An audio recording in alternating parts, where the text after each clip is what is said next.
రైతులు ఎన్నో ఇబ్బందులు పడి పండించిన ధాన్యానికి కాంగ్రెస్ ప్రభుత్వం ఎలాంటి ఇబ్బందులు పెట్టకుండా కొనుగోలు చేయాలని ఎమ్మెల్యే కొత్త ప్రభాకర్ రెడ్డి తెలిపారు. సిద్దిపేట జిల్లా మిరుదొడ్డి, దుబ్బాక మండలాల్లో వడ్ల కొనుగోలు కేంద్రాలను ఎమ్మెల్యే కొత్త ప్రభాకర్ రెడ్డి ప్రారంభించారు. ఈ సందర్భంగా ఎమ్మెల్యే మాట్లాడుతూ అసలే రైతులు నీళ్లు లేక పంటలు పండక మల్లన్న సాగర్ నుండి ప్రభుత్వం నీటిని విడుదల చేయకపోవడంతో పంటలన్నీ ఎండిపోయాయన్నారు.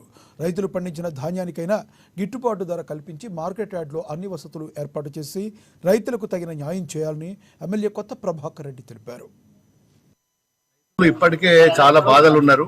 మరి బోర్లు ఎండిపోయి, పొలాలు ఎండిపోయి, నీళ్లు రాక, మరి మల్లన్న సాగర్ నీళ్లు కూడా పూర్తి స్థాయిలో వదలక కాలువలు ఎక్కడెక్కడ పెండింగ్ పెట్టి మరి ఈ రోజు రైతులు మరి నానా అవస్థలు పడి మరి చివరకు పండిన పంటను సగం సగం పోయినా సగమన్న వండిందని చెప్పి ఈ రోజు కొనుగోలు కేంద్రాల కాడికి తెచ్చిండ్రు.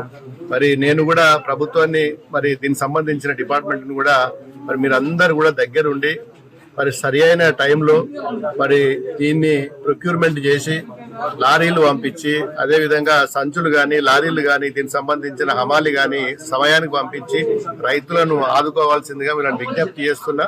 మరి చాలా ప్రాంతాలల్లో మరి వడగళ్ల వానలు కూడా పడుతున్నాయి. మరి ఒకవేళ ఈ సమయంలో వడగళ్ల వాన పడినట్టయితే రైతులు చాలా నష్టపోతారు. మరి ఈసారి దుబ్బాక నియోజకవర్గంలో అన్ని మండలాలలో దాదాపు 8 మండలాల్లో కూడా అన్ని కొనుగోలు కేంద్రాలు ఈ రోజు ప్రారంభోత్సవం చేసుకున్నాం.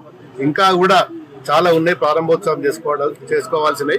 ఇవన్నీ కూడా అన్ని మండలాలకు సంబంధించి సిద్దిపేట జిల్లా కానీ మెదక్ జిల్లా కానీ 2 జిల్లాలకు సంబంధించిన నియోజకవర్గం